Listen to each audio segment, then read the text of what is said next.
কিভাবে ওম করে?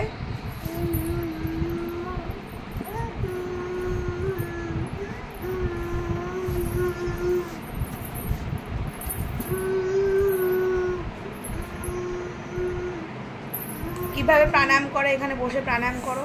হ্যাঁ, এখানে বসে করো, যোগা ম্যাটে বসে করো। এটা তুমি নিয়ে এসে পাতলে তো। হ্যাঁ, এবার করো। নাকে হাত দিয়ে কী করে করে প্রাণায়াম? এই দিকে তাকাও, তাকিয়ে করো।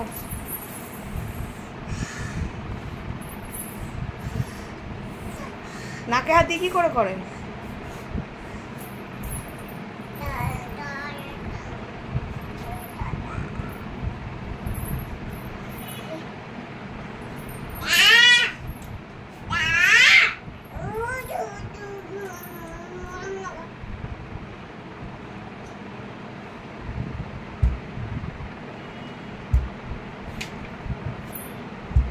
যেন না লাগে মা, কপালে যদি হয়েছে।